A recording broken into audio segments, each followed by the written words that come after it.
I've got about apparently 5 or 6 minutes to say the most useful things I can think of. I'm going to do my best.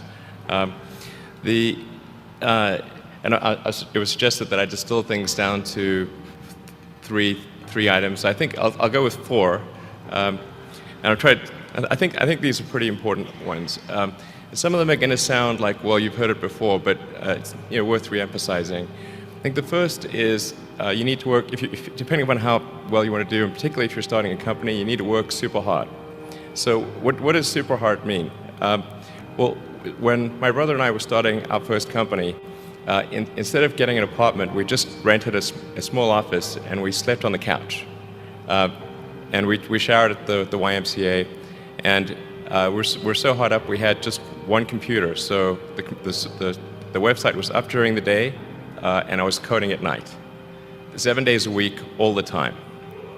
And I sort of briefly had a girlfriend in that period, and in order to be with me, she had to sleep in the office. So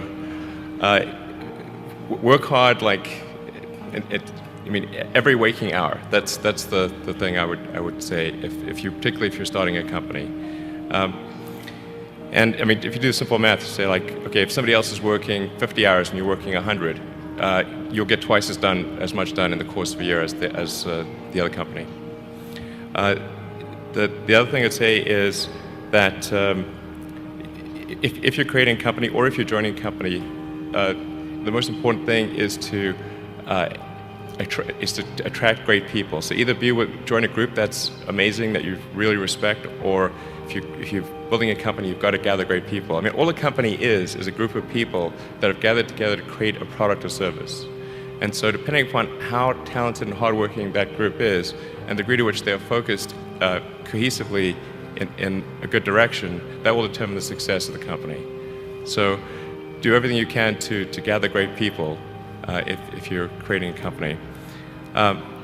Then I'd say focus on signal over noise. A lot of companies get confused. They spend money on things that don't actually make the product better. So, for example, at Tesla, we've never spent any money on advertising. We put all of the money into R&D and manufacturing and design to try to make the car as good as possible. And I think that's the way to go. So for any given company, just can keep thinking about, are these efforts that people are expending, are they resulting in a better product or service? And if they're not, stop those efforts. And then the final thing is to sort of don't just follow the trend. So you may have heard me say that it's good to think in terms of the physics approach of first principles, which is, rather than reasoning by analogy, you boil things down to the most fundamental truths you can imagine, and you reason up from there.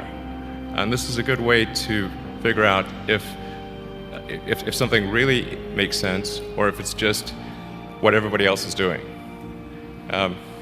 It's hard to think that way. You can't think that way about everything. It takes a lot of effort. But if you're trying to do something new, it's the best way to think. And that framework was developed by physicists to figure out counterintuitive things like quantum mechanics. So it's really a powerful method.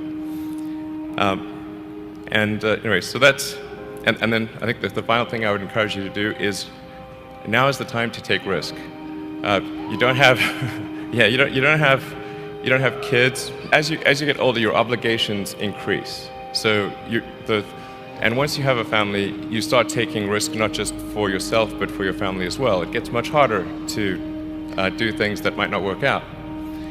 So now is the time to do that before you have those obligations. So I would encourage you to take risks now. Do something bold. You won't regret it. Thank you.